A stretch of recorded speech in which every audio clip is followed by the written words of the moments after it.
Broadcasting from the heart of the nation, the next generation in conservative talk radio.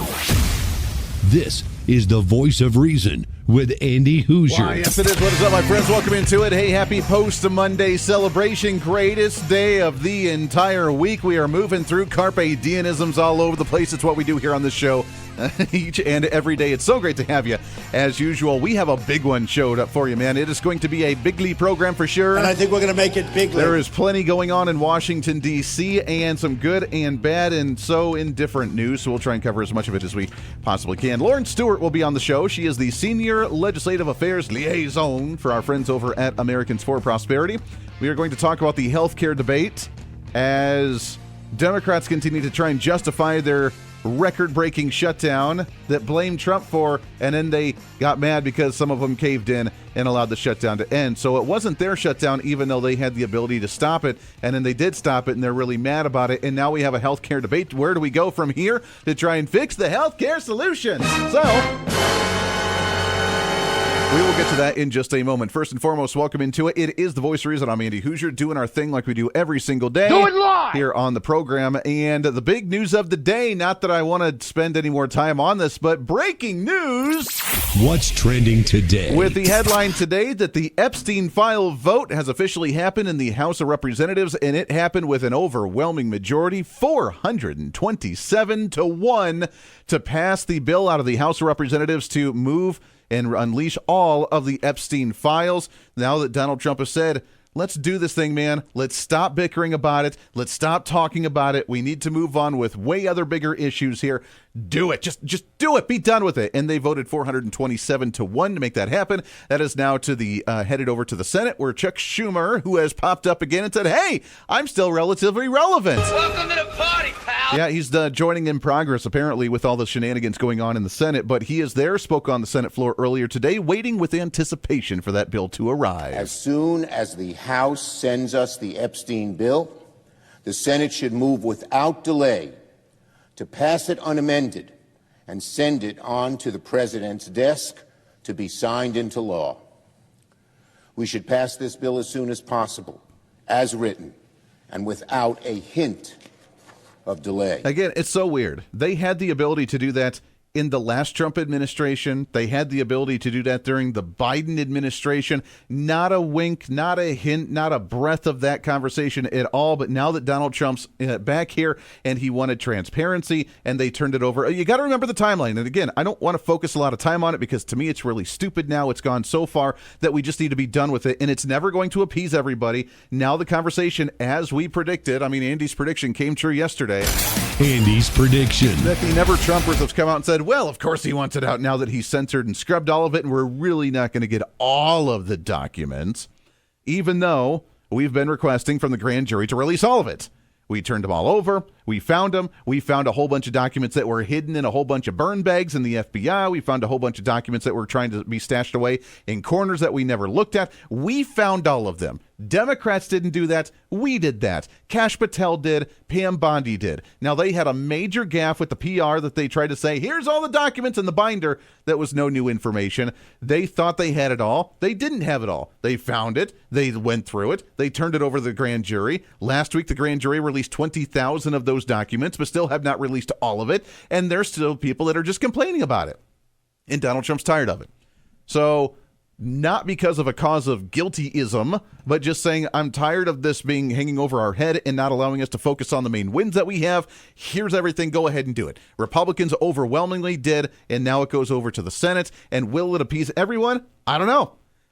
We had Marjorie Taylor Greene out there that was holding a conference, a press conference with some of the ladies and victims of sexual assault or with the Epstein files in general. And she took a major knock on President Donald Trump, which, again, can we stop the infighting of the Republican Party? Just stop it. What are we doing here? I was called a traitor by a man that I fought for 6 years for. And I gave him my loyalty for free. I won my first election without his endorsement, beating 8 men in a primary. And I've never owed him anything, but I fought for him for the policies and for America first. And he called me a traitor for standing with these women and refusing to take my name off the discharge petition. Let me tell you what a traitor is. A traitor is an American that serves foreign countries and themselves. So apparently that was supposed to be a knock on Trump. President Trump meeting with Saudi Arabia today. They made a big purchase of airlines, which has been a big controversy over in the Middle East, and Israel not very happy about it because they're buying a whole bunch of planes from us. Whatever. They came over. President Trump met with them. Apparently, according to her, that because we have some type of relationship with foreign nations, that now all of a sudden he's a traitor, and she's calling him a traitor because Donald Trump's looking out for the other nations as opposed to America first. You got to remember, Donald Trump started the America First agenda, right? Donald Trump started the MAGA movement, the Make America Great Again, Make America Healthy Again, Make America Secure Again, Make America Strong Again, Make America Economic Again, Make America whatever again. The golden age of America. That's all he's been doing. He literally started that movement.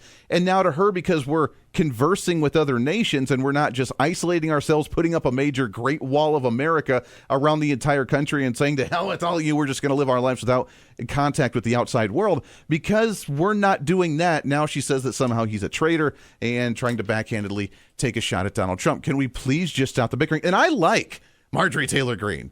I support majoritively what she's been doing, but this lately, she's kind of gone off the deep end. Donald Trump's right. She completely went off the rails. She's advocating for, we'll talk about this later on in the show, she's advocating for more Obamacare subsidies because prices are too high, because she complains that the Obamacare subsidies that we were giving the healthcare system made the prices go up.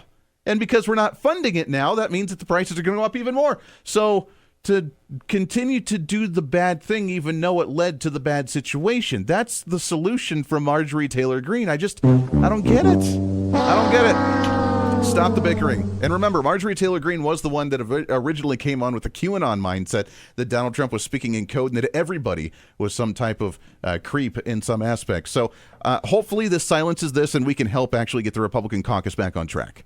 Thomas Massie, Rand Paul, Marjorie Taylor Greene, the ones that want transparency, the ones that actually want to fight for full transparency. Hopefully this vote has now satisfied them and we can move on, because it's getting ridiculous, and we want the info. I'm not saying it's not worth getting the information, because it definitely is, but it is an issue that should have been resolved a long time ago, and Democrats, they're irrelevant. They've been playing a game on this issue for a long time. Just be done. I'm glad I see it going through the Senate, and we could see the Epstein files relatively soon. That being said, all right.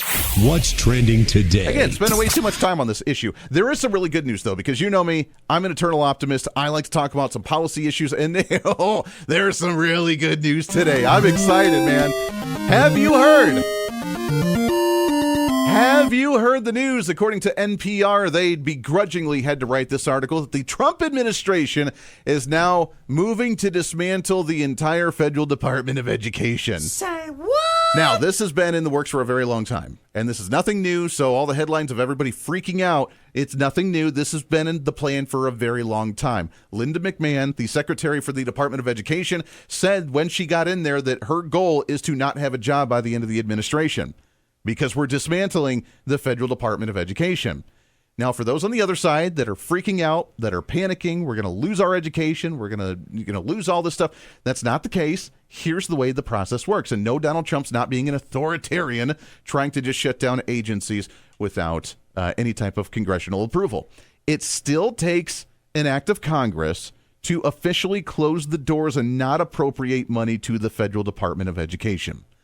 Congress is still going to have to do that. I want to be very clear, because that's not what's happening here.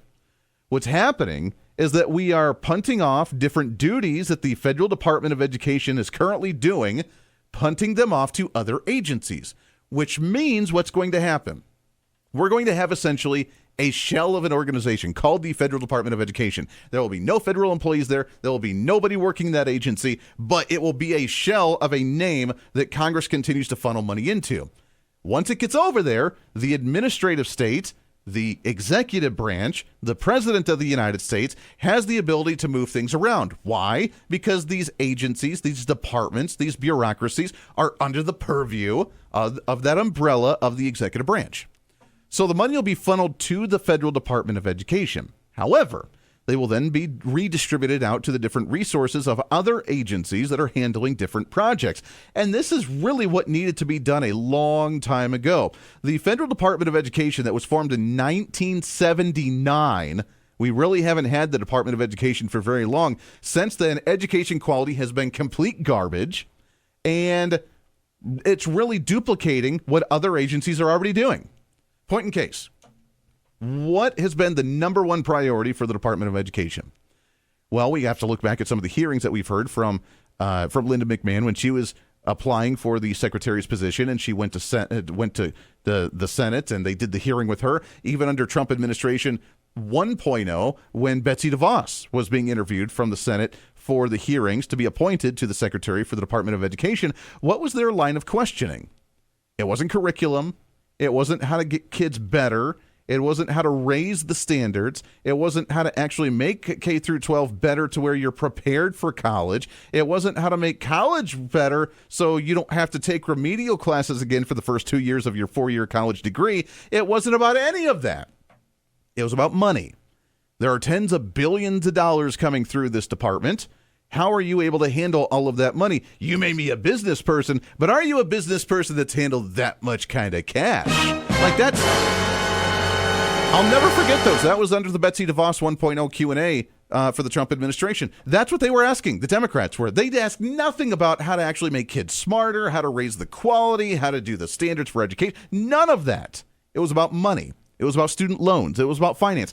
Wouldn't that be better served if all of those issues, student loans, student loan distribution, monies out to different school districts, monies out to the or statewide boards of education, whatever it is, wherever this money goes, wouldn't that be better served under, I don't know, the Commerce Department?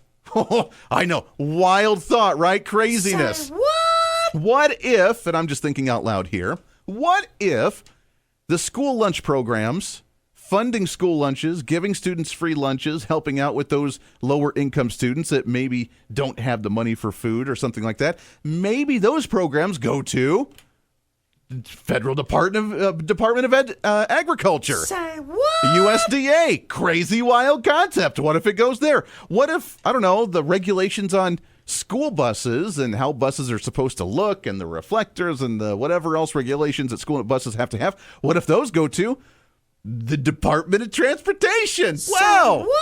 I know. What a wild concept. You can see the sarcasm spewing out of this conversation, right? Because it's so stupid.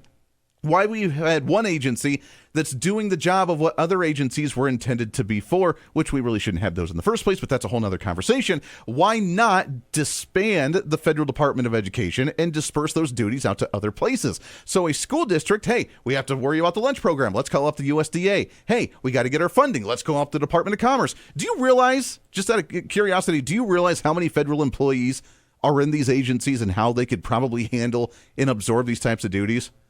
The Department of Education right now has roughly 4,400, and I don't even know if that's right because Trump's been slowly firing and laying some of those off. I have the numbers of some of the other departments that are going to blow your mind. This is long in coming. I'm so excited. Let's see it. We can fund the U.S. Department of Education, but it's not going to do anything. It's going to be a shell of an organization. Now it's time for Congress to close the doors for good and bring education back to a local level. This is the Voice of Reason with Andy Hoosier.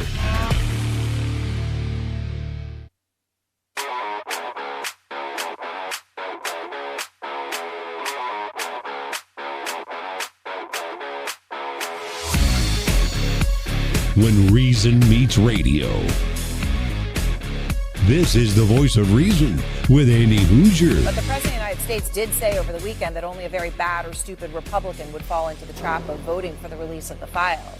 And he's come around, and that's a good thing. That he did not want these files to come out. But Biden wouldn't do anything. But Trump has come around, and Biden never came around. Biden never gave these women a chance, and that's the story you all aren't telling. When I went through my they had an trauma 2 years investigation ago, into Ghislaine Maxwell, which resulted in her being put in prison, and then she was moved to a minimum security prison in a residential neighborhood after meeting I with want Todd Maxwell in front of the oversight committee. I want to take her on. I want all the facts. I want to have my time with her to get to the bottom of this. All right, so Congresswoman Nancy Mace talking to the mainstream media about how come that Donald Trump said you'd be stupid to vote for the release of the Epstein file. It wasn't a priority for him. Again, this is the bickering. The media, they found a weak point. They found the Achilles heel for the Republicans. Please stop eating each other alive. Please. We're releasing everything. We've been working on it. We've been trying. And if they wanted it that bad, they could have done it for the past 4 years. They didn't. So, golly, man, absolutely crazy. Hey, I want to tell you about my friends over at Patriot Mobile, patriotmobile.com. You have so many opportunities for you to get 2 months of service absolutely free, and that's kind of awesome, especially going into the holidays when things are a little bit tight. If you transfer now, you can go to patriotmobile.com/holiday25.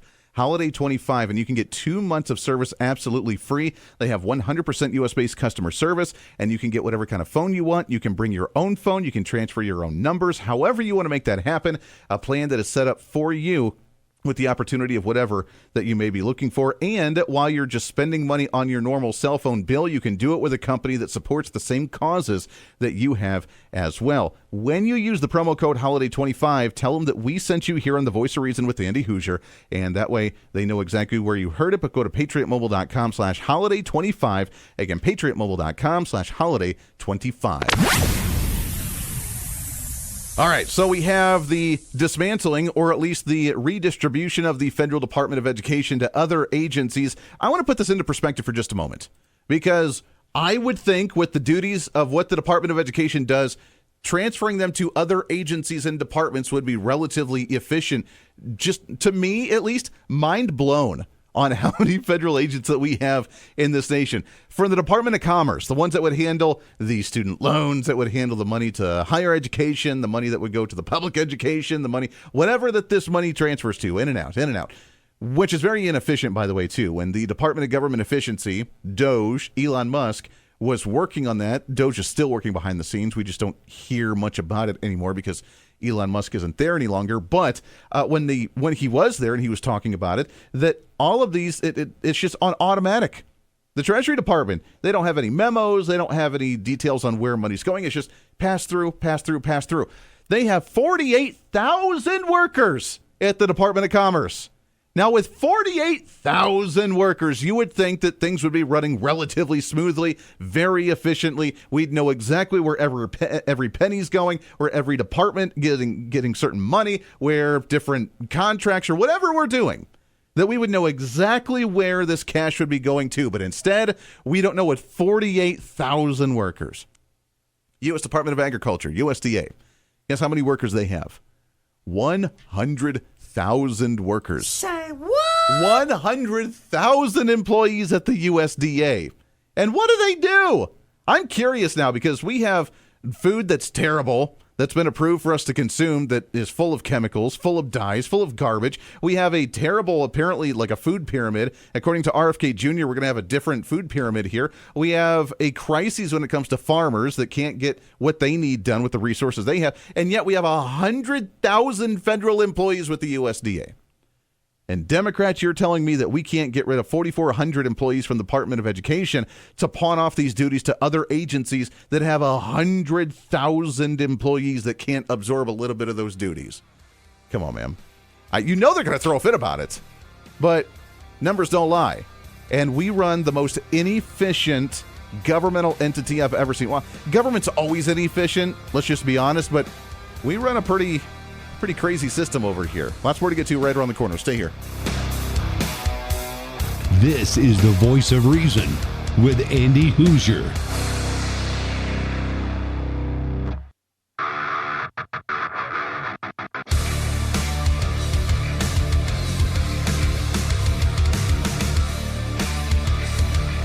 Truth, reason, and common sense. This is the Voice of Reason with Andy Hoosier. I'm honored to stand before you as the very first former McDonald's fry cook ever to become president of the United States. That's awesome. And I actually was there for about 30 minutes, and that was 30 minutes longer than Kamala was there. Right? Despite her job at McDonald's, that didn't work out too well. That is so good. President Donald Trump, he was speaking, by the way, was that yesterday, 2 days ago, at the McDonald's, what was it, the Impact Summit for McDonald's, and got the honor to go and speak there, and said, the very first fry cook. The American dream is alive, my friends. You can go from fry cook at McDonald's to President of the United States. Well done, President Trump.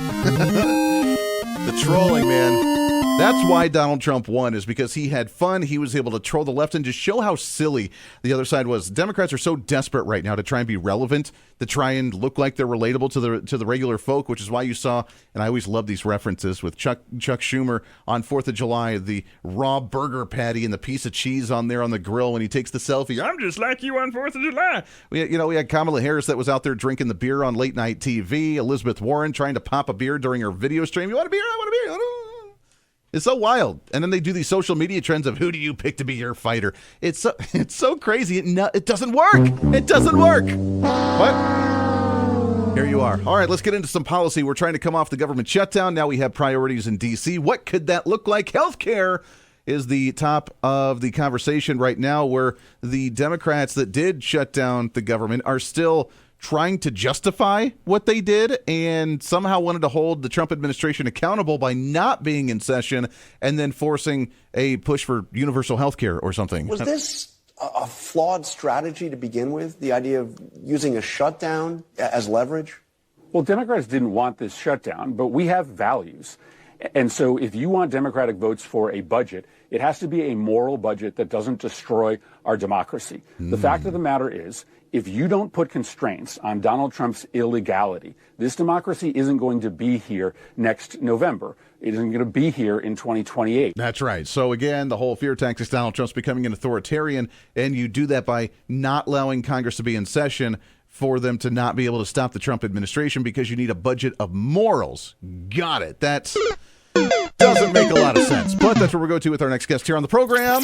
What's trending today? As you know, our great partners and friends here on The Voice of Reason with Americans for Prosperity, AmericansForProsperity.org, as she is the Senior Legislative Affairs Liaison for AFP. Lauren Stewart on the line with us today. Lauren, how are you, my friend? Doing great. Thanks for having me. Yeah, appreciate you very much. I love discussing the healthcare issue. We are on the brink of some potential major reforms in the healthcare industry, and hopefully in a good way. But what a wild 42, 43 days, whatever it was, for a government shutdown, for them to say, hey, we're not going to debate this policy during policy discussion in committees. We're going to shut down the government until you give us free universal healthcare. And that's a little weird to me, Lauren.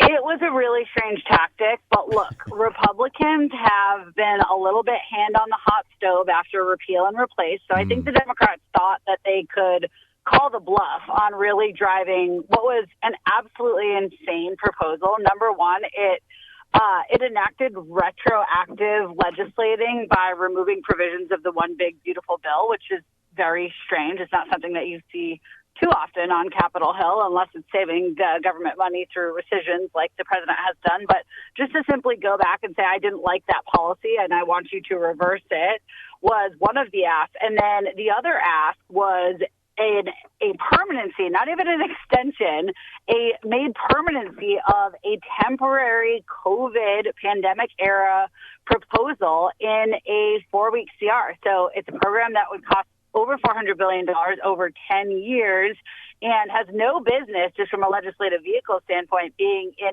any temporary 4 weeks long. So the Democrats said, we're going to try to force the hand of Republicans and the president, and we're going to call their bluff on health care because it's not something they're super quick to jump to on debating or opposing after the Obamacare fight. And I think whether or not they'd say it publicly, but what they found was that it was the wrong bluff to call because the government was shut down for the longest shutdown in history, giving President Trump and his White House the executive power it has to, do rifts across the federal government and really run things as they saw fit. And additionally, when the government reopened, Democrats didn't get an inch on their health care ask or any ask whatsoever. So I can see why they may have thought calling the bluff was a good idea. It was quite frankly the wrong president and the wrong House and Senate leadership to do it on.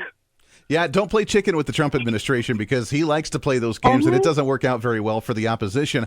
So one of the, I guess, kind of sort of compromises to end this was a promise of a vote for the ACA subsidies to come back. Apparently that's going to happen maybe sometime in December. I don't think it's obviously going to happen, or even if the vote happens, it's not going to go through. It's going to be shut down pretty quickly. So, Lauren, what is the next step then that needs to happen when Republicans, in my opinion, have a prime opportunity? They have a golden-plated opportunity here for them to come in and start doing some real major reforms in the healthcare industry.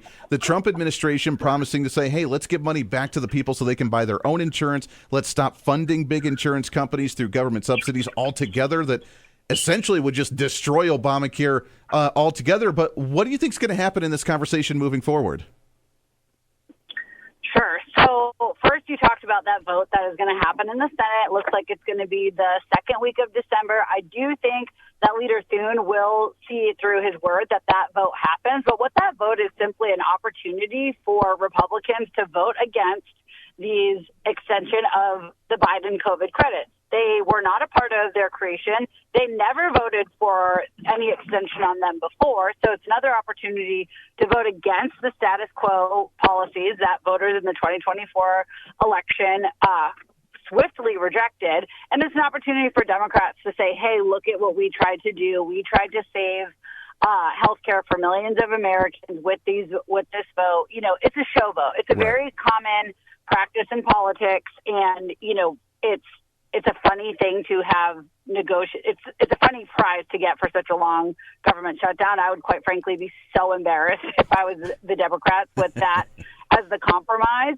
But they're going to get their sound bites. They'll get their sound bites. They'll get their 2 minutes to speak on the floors, and that way they can use it for the campaigns and the midterm elections.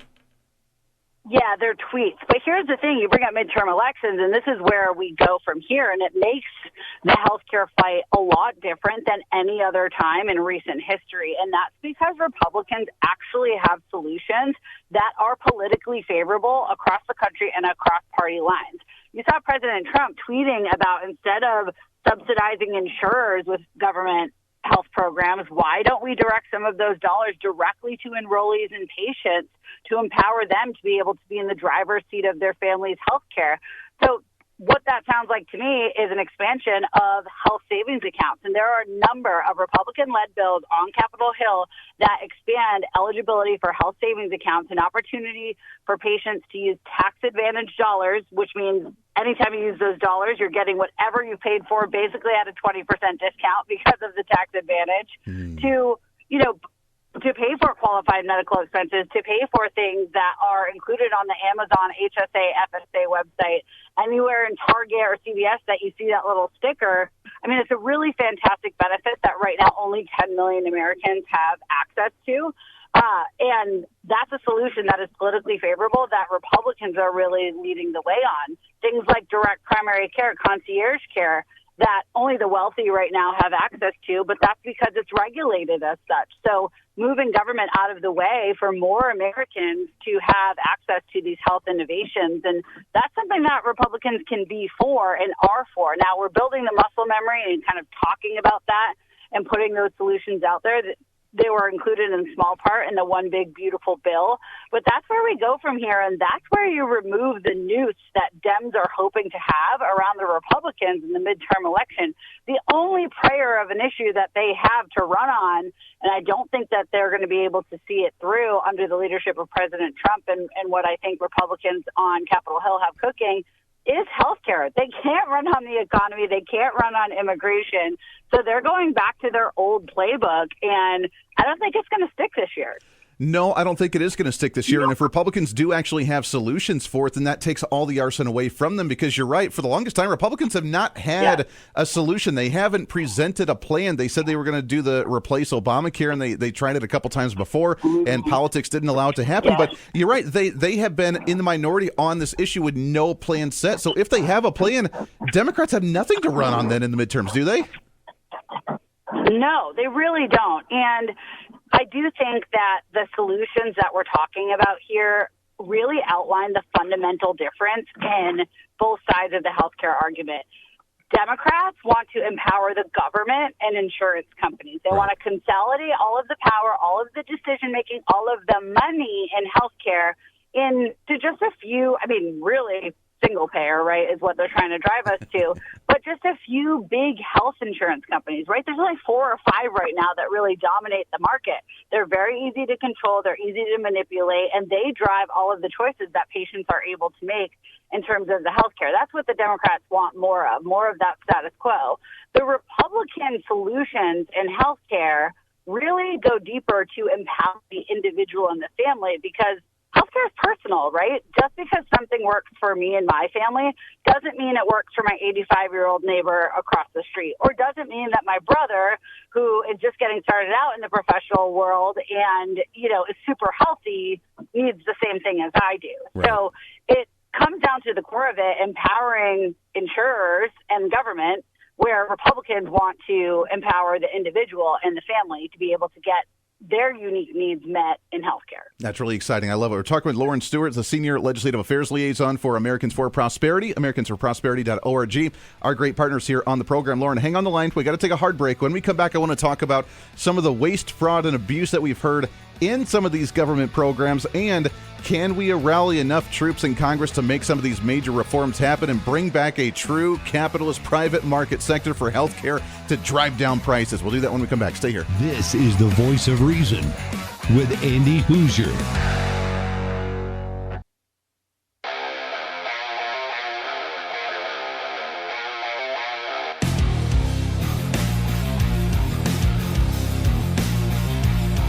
America's safe space for common sense. This is the Voice of Reason with Andy Hoosier. Yeah, truth, reason, common sense, rationale. It's what we do here on this program each and every day, trying to cram that 10 pounds of reason into that 5-pound bag, trying to rebrand the millennial generation, one radio listener at a time. By the way, programming, no, I have totally spaced this and forgot to tell you, tomorrow at 11:30 Eastern Time, I will be on Newsmax TV, and you can check us out on there. Looking forward to that one, 11:30 Eastern, 10:30 Central Time, where I'm based out of here in Wichita, Kansas, with our flagship, but we'll be on Newsmax TV. Outside of being on Newsmax TV or Newsmax 2 with our friend over at the Todd Starnes radio program, I believe this is our inaugural appearance on the Newsmax channel, the Newsmax TV 1. So really excited for that. So make sure to tune in tomorrow at 11:30 Eastern on Wednesday, and we'll look forward to that one. Right now, we are hanging out with Lauren Stewart. She is the Senior Legislative Affairs Liaison for our friends over at Americans for Prosperity. Before we go any further, Lauren, I don't know if you heard or not, Donald Trump had an MRI done, and it was the best MRI that we've ever had in our life. I had an MRI. The doctor said it was the best result he has ever seen as a doctor. That's it. But I had an MRI as part of my standard yearly, or I think they do it every 2 years, but I have the physical every year. And the result was outstanding. Absolutely outstanding. Lauren, God bless Donald Trump and our healthcare system, giving him the best MRI that we've ever seen in our life. I got to find out where he went. I'm in the D.C. area, so maybe I can get a referral from the president. That's great. I love it. It's so funny how he talks. It makes us smile, which we need in the time of politics today with how crazy it is. Let's talk about the reforms here. Let's talk about healthcare and what we can do. If we do, like you said, the health savings accounts, which would be a great step, the direct primary care providers, which we're a huge advocate for here on the program, essentially just to me, I want to see the abolishment of all health insurance altogether. Probably not going to happen, but creating more of a private option, more insurance companies, no government subsidies. We could get back to real free markets here, couldn't we? We absolutely could. And you said private option. I reject anything that is one option. We need options, yes. Right? There's so many things like this on the marketplace that I said previously that only the wealthy have access to. Wealthy people in Beverly Hills are not waiting a month for their doctor's appointments. They're not waiting, even so much for a day to cure something like a hangover, right? They're getting quick access to high-quality care for whatever ailment they have. And guess what? That is possible in America if the government just eliminates all of the regulation that primarily come from the Affordable Care Act, right, to get out of the way and give more Americans access to this. There's no reason that only 10% of Americans are allowed to use tax advantage dollars to pay for qualified medical expenses with a health savings account. There's absolutely no reason that there should be a ban on physicians who are closest to solutions in healthcare owning hospitals. And there's absolutely no reason that the larger your hospital gets, the more access you have to unfairly bill Medicare for, providing care for folks. So these are all things that were put in place through the Affordable Care Act. Those are just some, quite frankly, low-hanging fruit reforms that would go really far to reform the system. Streamlining the process, making it more efficient, because, Lauren, we got just about a minute left here, but talk about some of the fraud that we have in the system as it is right now. We always see fraud in government. I can only imagine how much money is being wasted with the way that we do things right now. You're absolutely right. After the One Big Beautiful Bill passed, CMS did an examination of the roles of the Affordable Care Act, Medicare, and Medicaid, and actually found 2 million Americans dual enrolled in federal health programs. It's illegal. It's something that should never be allowed. These people might not have known that they were enrolled in both programs because Democrats really push automatic enrollment to pad enrollment numbers so that when we get to these situations, they can say millions of Americans are going to lose their coverage when, in terms of the subsidies on subsidies that are being debated in Washington, half of the enrollees in the Enhanced Premium Tax Credit program did not have a single medical claim last year, which is also a huge indication of fraud in that program. So those are just a couple quick examples. Another one, in terms of the enhanced premium tax credits that are being debated in D.C., in 29 states, the number of people who are deemed eligible for the enhanced premium tax credit are more than the number of people who live in the state. That's insane. Fundamentally impossible. That's insane. Got to pump up the numbers, man. Got to pump up them numbers. That's crazy, and that's the way the government likes to work. Yes. It is Lauren Stewart, Senior Legislative Affairs Liaison for Americans for Prosperity, our friends over there at americansforprosperity.org. Lauren, thank you so much for coming on the show, my friend. Got to get you back on again real soon. Absolutely, anytime. I love it. We appreciate it. Lauren Stewart right there with AFP. We'll get her back on. Until then, we're back at it again tomorrow. What could the day hold? Until then, be your own voice of reason. Be that catalyst for change. We'll see you back on the radio. Bye.